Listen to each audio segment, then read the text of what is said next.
Well, of course, we saw the rand take a bit of a plunge yesterday. Let's continue to get some reaction. Efficient Group economist Francois Stofberg joins us via our Skype line to discuss the economic implications of this matter. Good morning to you, Francois. After yesterday's initial shock, that is, how are the markets looking this morning? Well, we can clearly see them continue to deteriorate. Currently 14 Rand 11 to the dollar. And it seems as though as it becomes more of a reality that the minister will have to go and see the hawks, and that is actually just, as they correctly said, a good invitation to put you under arrest. As these tensions build, we can see markets really taking quite a bit of a knock. It's something that will most likely persist. Markets are very, very volatile now.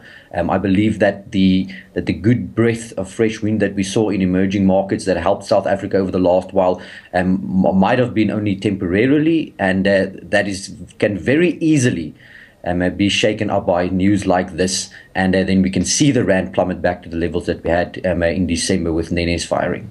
And of course, the next 48 hours are going to be crucial, Francois. At this point, I mean, can you give us any kind of projections whether if the minister is in fact arrested tomorrow, and what happens if he isn't? Well, on historic levels, the rand is actually at a very good place now, 14 Rand to the dollar. Well, it's a bit weak than that. Anything further than this would be more sentimental reasons, because to put it into context, a political announcement like this should not have such a direct impact on your currency.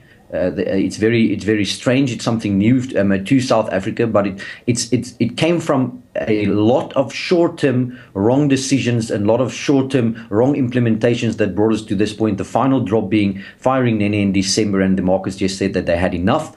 So although in the context of what we've known in the past, the rand is at a good place in this new environment where markets are tired and fed up of emerging markets not performing and not doing well, and that's where the credit agencies also come in. We can even see the rand go back to 15 Rand and beyond. Maybe not in the next 2 days, but sentiment can deteriorate further towards the end of next week. How closely will the ratings agencies be watching all of the developments, Francois? Well, very closely. One being that Pravin was the one that went out to them, flew out there a couple of times and tried to convince them. He was the mediator between them and business and government, trying to pull everything together and keep everyone happy. He was the golden boy that came in because they knew his face. They knew he's done well in the past, and he could really steer independently, very important, steer independently South Africa's finances to the more structural reform type that they were longing for.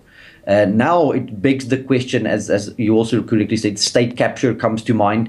What is these handful of powerful people in South Africa, or the ruling party, call it as you wish?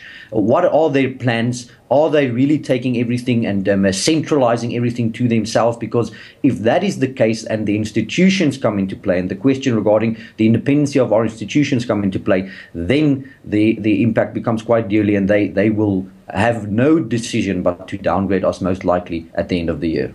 Speaking to the issue of expectations, Francois, could things get as bad as they were last year during the cabinet reshuffle?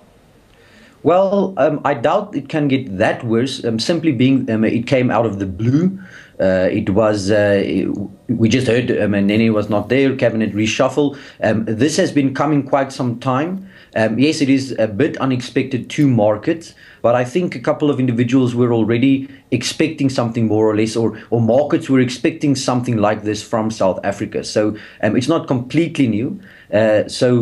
And taking into consideration the bit of good news that we saw in emerging markets, it might not go that bad, but definitely worse than we are right now. All right, that's where we leave it for this morning. Efficient Group economist Francois Stofberg joining us via our Skype line there.